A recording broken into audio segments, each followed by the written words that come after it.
Assalamualaikum warahmatullahi wabarakatuh. Perkenalkan, nama saya Gisa Saka Kuswantoro.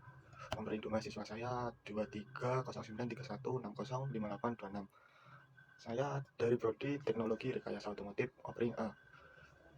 Izinkan saya mengerjakan tugas termodinamika, presentasi hasil analisis melalui video tentang pemahaman prinsip operasional dan aplikasi siklus berkaitan pada mesin turboprop dengan dosen pengampu Pak Andika Bagus Nur Rahma Putra, SPD MPD. Oke, selanjutnya adalah prinsip kerja dari siklus Brayton. Pengertian siklus Brayton adalah dasar dari sebagian besar mesin turbin gas, termasuk mesin yang digunakan dalam turboprop. Prinsip kerja siklus Brayton pada turboprop mirip dengan prinsip kerja siklus Brayton pada mesin turbin gas pada umumnya.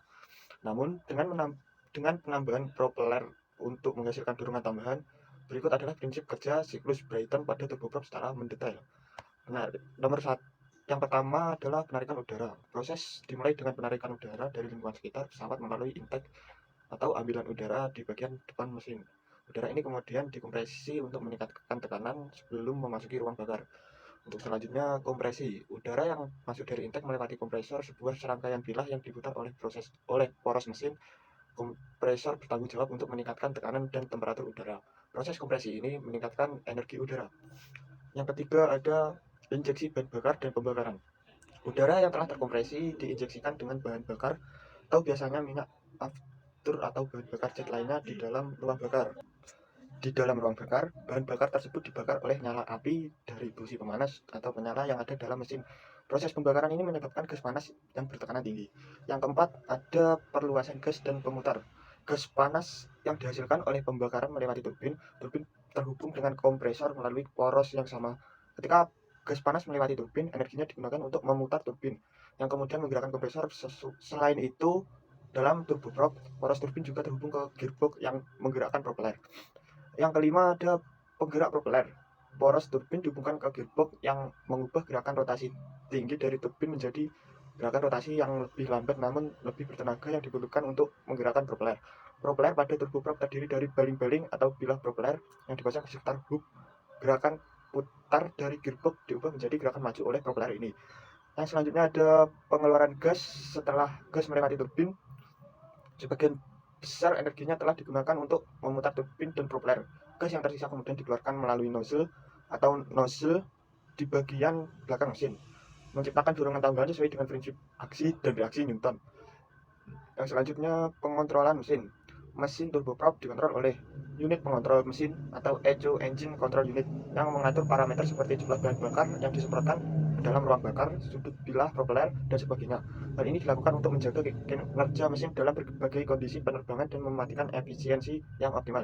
Dengan demikian, turboprop menggabungkan keuntungan dari turbin gas atau daya tinggi, ringan, dan berkinerja tinggi dengan keuntungan dari propeller atau efisiensi dalam kecepatan rendah hingga menengah, terutama pada penerbangan jarak pendek hingga menengah, menjadikannya pilihan yang populer untuk pesawat kecil hingga sedang dan aplikasi militer. Siklus Brayton digunakan dalam berbagai aplikasi seperti pesawat jet, pembangkit listrik, dan lainnya. Komponen-komponen utama yang terlibat dalam siklus Brayton meliputi 1. Intake atau ambilan udara. Ini adalah komponen pertama dalam siklus Brayton. Intake bertanggung jawab untuk menarik udara dari lingkungan sekitar dan mengarahkannya ke dalam mesin. Udara yang diambil kemudian dikompresi dan digunakan sebagai bahan bakar untuk proses berikutnya. Yang kedua ada kompresor. Udara yang telah diambil dari intake ditekan atau dikompresi oleh kompresor. Kompresor terdiri dari serangkaian bilah yang berputar dengan kecepatan tinggi. Proses kompresi ini meningkatkan tekanan dan temperatur udara, meningkatkan energinya, dan mempersiapkannya untuk pembakaran.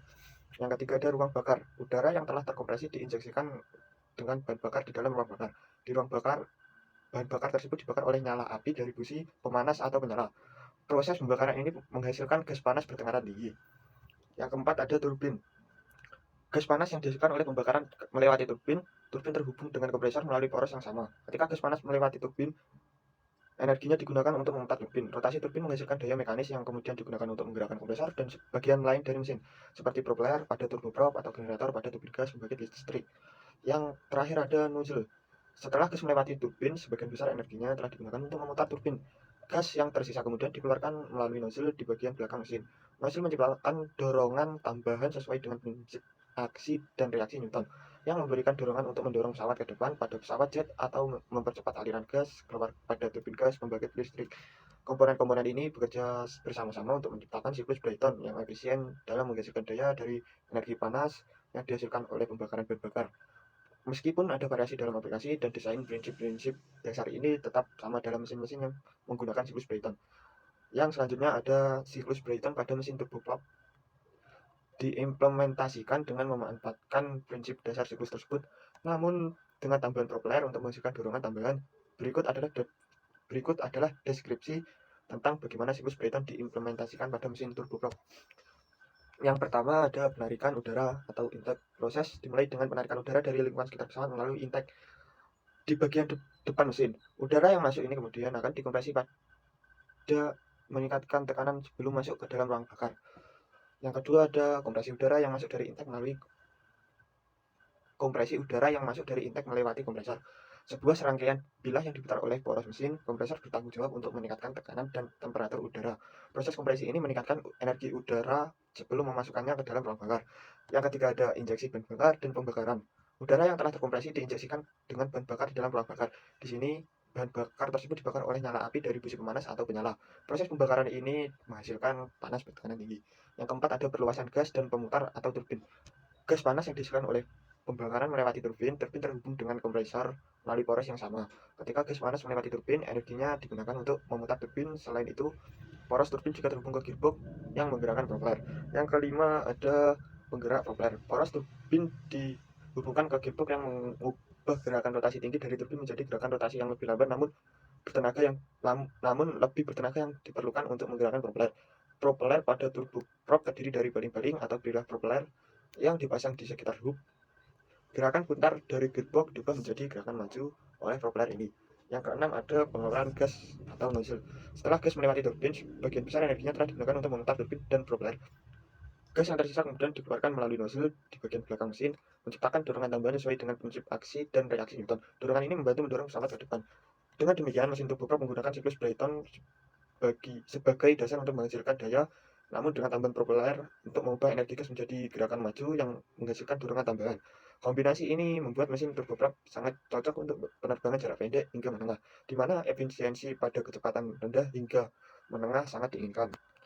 Oke, untuk yang selanjutnya ada siklus Brayton pada mesin turboprop memiliki pengaruh yang signifikan terhadap efisiensi thermal dan output tenaga mesin.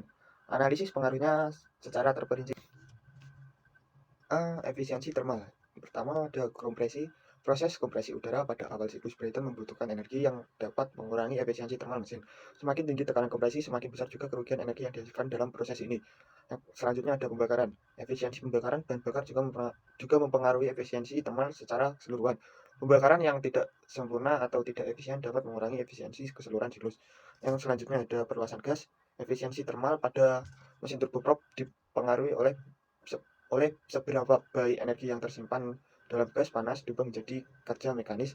Semakin efisien proses pengeluaran gas pada turbin, semakin tinggi efisien thermal mesin. Oke, untuk yang B ada output tenaga mesin. Yang pertama ada propeller. Salah satu keunggulan utama mesin turboprop adalah penggunaan propeller untuk menghasilkan dorongan tambahan. Propeller ini membantu mengubah energi yang dihasilkan oleh turbin menjadi gerakan maju, yang kemudian menghasilkan dorongan tambahan untuk mendorong pesawat ke depan. Output tenaga mesin pada turboprop oleh karena itu juga dipengaruhi oleh efisiensi propeller dalam mengubah energi rotasi menjadi dorongan maju. Yang kedua ada pengaruh gearbox. Penggunaan gearbox untuk mentransmisikan tenaga dari turbin ke propeller juga memiliki dampak pada output tenaga mesin.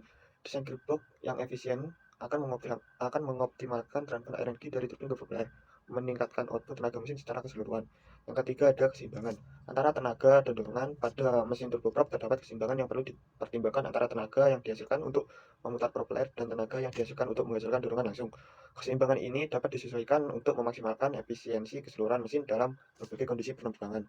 Dengan demikian, siklus Brayton pada mesin turboprop mempengaruhi efisiensi thermal dan output tenaga mesin melalui sejumlah faktor, termasuk efisiensi kompresi, efisiensi pembakaran, efisiensi perluasan gas, efisiensi propeller, penggunaan gearbox, dan keseimbangan antara tenaga dan dorongan.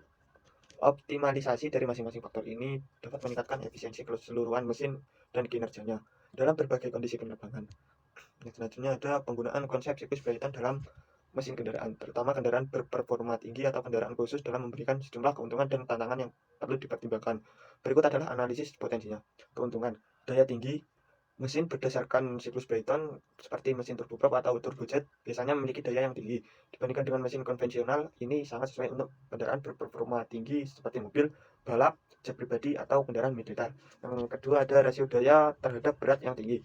Mesin berdasarkan siklus Brayton cenderung memiliki rasio daya terhadap berat yang tinggi.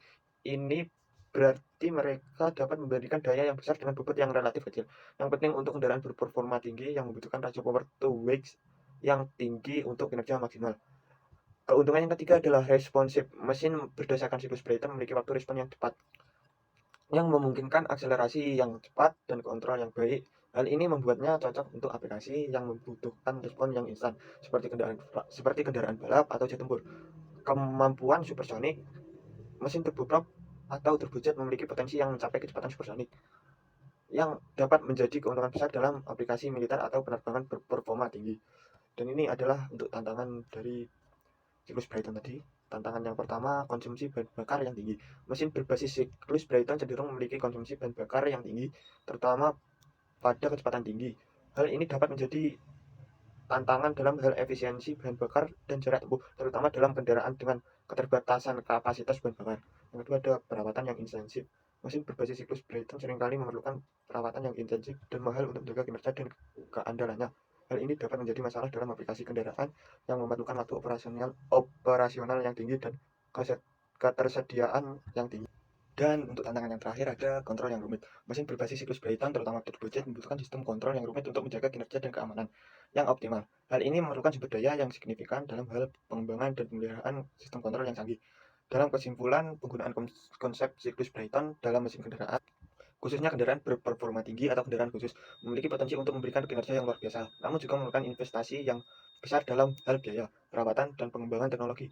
Keputusan untuk mengadopsi konsep ini harus mempertimbangkan baik keuntungan maupun tantangan yang terkait, serta kebutuhan dan persyaratan khusus dari aplikasi tertentu.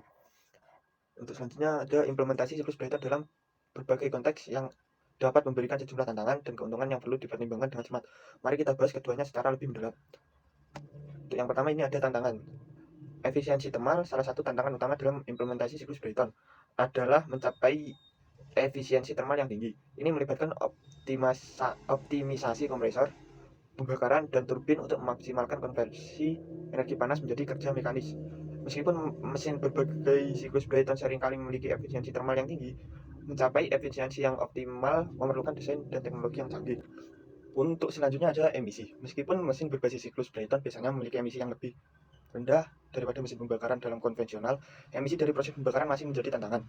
Pengurangan emisi gas buang seperti nitrogen oksida atau NOx dan partikulat tetap menjadi fokus utama dalam pengembangan mesin turbin gas. Yang selanjutnya ada konsumsi bahan bakar. Meskipun efisiensi thermal mesin berbasis siklus Brayton biasanya tinggi, beberapa implementasi dapat memiliki konsumsi bahan bakar yang signifikan, terutama pada kondisi operasi tertentu seperti kecepatan tinggi. Pengurangan konsumsi bahan bakar tetap menjadi prioritas dalam pengembangan mesin turbin gas. Dan yang terakhir ada perawatan dan pemeliharaan. Mesin berbasis siklus Brayton, terutama dalam aplikasi industri dan transportasi, seringkali memerlukan perawatan dan pemeliharaan yang intensif.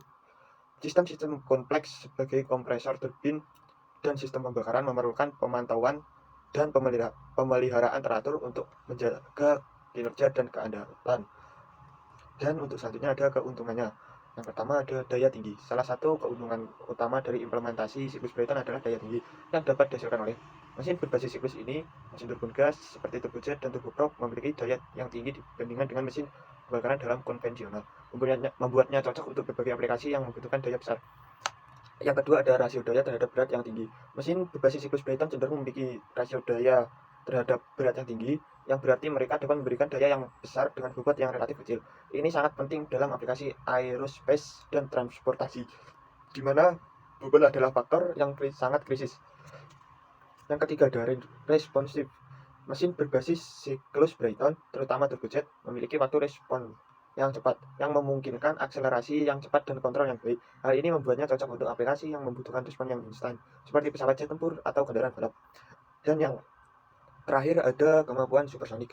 Mesin berbasis siklus Brayton memiliki potensi untuk mencapai kecepatan supersonik yang dapat menjadi keuntungan besar dalam aplikasi militer, aerospace, dan transportasi yang membutuhkan kinerja tinggi.